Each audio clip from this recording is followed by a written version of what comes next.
Today's video is brought to you by SR4ULaces.com because what would an SR4U video be without an SR4U Laces plug? And I guess while we're plugging things, this video is also brought to you by the Car Problems YouTube channel, my car channel where I talk about cars. If you haven't seen the videos there, there'll be a pop-up in the corner of the screen. Check them out and be sure to subscribe. Now I know what you're thinking. How would I rate all four of the top-end laceless boots currently on offer from the Adidas brand? Well, you're in luck because that's exactly what I'm about to do. There's the $275 Adidas X19 Plus, which of course is their flagship laceless speed boot. The $275 Adidas Copa 20 Plus, the only laceless football boot in the lineup to feature a kangaroo leather upper. The $275 Adidas Nemesis 19 Plus, a laceless football boot constructed out of tape, or I guess bands, sort of. And of course, the latest and greatest from the brand, the $275 Adidas Predator 20 Plus. It has spikes. All featured in the latest Mutator pack colorway, which I must say is a really good looking colorway pack. Either way, the question is, which ones are the best and which ones are the worst, which is exactly why I'm gonna rank them for you in today's video by my own personal preference, of course, from worst to best, which they're in no particular order right now, calm down. Either way, if you're interested in learning more, including how these boots fit, feel, and look on feet, please stick around and watch the entire review. And of course, if you are interested in any of these four boots for yourself, there will be links down below in the description that'll take you to the review pages on my website where you'll find buy it now links with exclusive SR4U coupon codes to pick up any of these boots in any of the currently available colorways below their normal retail prices. Without wasting too much time, I think that the Nemesis 19 Plus is the worst laceless football boot currently on offer from the Adidas brand, of course not including the takedown models, which are even worse. And that is not to say that this is an unwearable pair of football boots, because that is not the case at all. I just don't think that the lockdown provided based on the shape and this tension tape design, which is very ambitious from the Adidas brand, just works all that well. I think that if you're into the Nemesis concept, this being of course an agility boot, you would be so much better off with the Nemesis 19.1, the version that Messi himself actually wears. It's just a much better, well-rounded football boot, especially when it comes to fit and lockdown. But basically what they have going on here with this tension tape design is, I think, a really clean touch on the ball. This looks like it might be very bulky and clumsy across the top of the foot. It's not actually. But when it comes to fit and lockdown, there's just not enough tension provided by what is ironically named tension tape, meaning that there's not a lot forcing your foot into the boot itself and locking it in place. Aside from these crisscross bands that are extremely thin going across the top of the foot, there is also a band going directly across, you can see on the inside, basically just another band, and that's supposed to provide enough lockdown, which it does to a certain extent. The boots aren't gonna fly off of your feet, but it's not just something that I think is good enough. As far as the sole plate and stud pattern goes, it's a split sole construction. It's a little bit on the firmer side, especially in comparison to pretty much every other model from the Adidas brand right now, and I honestly really like this sole plate and stud pattern, but again, because it is a little bit firmer and the upper doesn't necessarily lock your foot in place all that well, the more that you try to bend your foot, the more that my heel tends to slip out from the back of the boot. And again, it's just not really my cup of tea. This next pick hurts me a little bit because I genuinely love what Adi have done with this brand new Predator, because it really is the most aggressive, wild and crazy football boot that we've seen in quite some time. However, I don't think that the lockdown from the laceless system is good enough, or at least anywhere near as good as what you'll get from the 0.1 variations, which is why at the 3 spot, I have to pick the Predator 20 Plus, which is a boot that I can recommend if you're into the whole laceless thing. Again, if you don't mind your boots not being overly tight or your feet not being overly secure, you're probably not gonna have any issues with these at all. But that is my #1 problem with it. Again, in comparison to the spectacular 20.1 models, I would personally pick the low-cut 20.1 if you're wondering my preference in the current Predator lineup. But this knitted upper, it's thin, it's flexible, it has more of a synthetic feel rather than a sock-like softness for those that are wondering, and that is by design, because there's a little bit of extra padding coming from these very soft rubber spikes that they call demon skin that also enhance the amount of grip that you get on the ball quite significantly. These boots have 10 times the grip of any other football boot that you can buy. The only thing that comes close, and it does come very close to this, is again those 20.1 variations. But I really do find that when I bend my foot, there just isn't enough locking my heel in place, especially across the top of the foot where you have this kind of elasticated prime knit material. It just doesn't feel secure enough to me, and I just like to have that locked in sensation. This doesn't provide that. And then as far as the split sole is concerned with the new stud pattern, it's really similar to what you'll find across the board from the Adidas brand, but it has nice flexibility to it, feels relatively natural, and the stud pattern, it's the same layout we've been seeing for years now. Nothing to really hate about it. It's a good overall football boot. I just think that there is a better variation of the Predator out there other than this laceless one.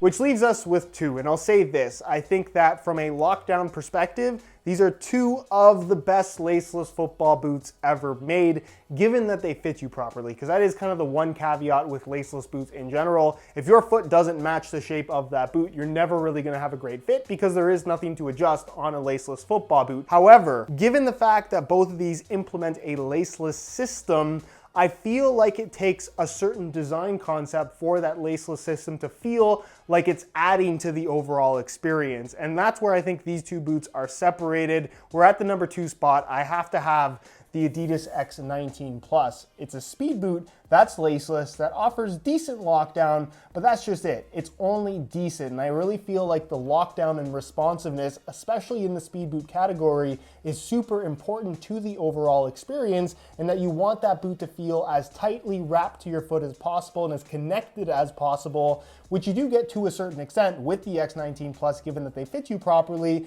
but even in comparison to the laced X19.1, the lockdown and responsiveness simply isn't as good. With that said, if you're a fan of the laceless concept, then I think there's a lot to like about the X19 Plus, given that they fit you properly. The first thing being the X-Lace skin upper, which not only looks really cool, but actually offers a really nice barefoot touch on the ball that's different from a lot of other speed boots out there right now, in that even though it is a textile-based synthetic material, it still kind of has that thin synthetic pinginess that you expect from a speed boot, more of a true barefoot sensation versus the slightly softer, more padded feel you get from the mesh-based synthetic found on the X19.1. Across the top of the foot, it's also very thin. This is really the only laceless boot from the Adidas brand that doesn't implement some kind of a stretchy material. There is obviously some stretch to this, but for the most part, it kind of feels more like a plasticky synthetic, which is why it's really important that you have the right foot shape for this particular boot. And as far as what that foot shape is, it's really one of those boots you kind of have to try on as well. I think the heel liner plays a good role in terms of locking your heel in place as good as it possibly can be locked. And then as far as the sole plate and stud pattern is concerned,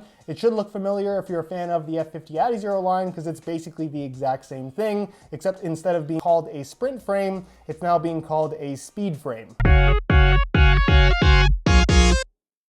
Which brings us to what I believe to be the best laceless boot on offer from the Adidas brand right now, the Copa 20 Plus, formerly known as the Copa 19 Plus, which is basically the exact same boot minus some texturing on the surface of the kangaroo leather, which ultimately has no performance benefit whatsoever, but does look quite cool. Either way, the reason why I think that this is the best laceless boot from the Adidas brand is because it feels like it's the best implementation of a laceless system. I think you can definitely make the argument that the Nemesis feels like it was designed as a laceless boot first. Unfortunately, none of those technologies really work all that well. The Copa 20 Plus definitely feels like it was designed to be a laceless football boot from the get-go, with its introduction of what they call fusion skin, which is a pretty seamless transition between kangaroo leather through the forefoot and toe box area, as well as a prime knit synthetic material through the midfoot and heel. You really can't see the transition, although if you look very closely, you can pretty clearly see the stitching line, so it's not quite as seamless as Adidas would make you believe that it is.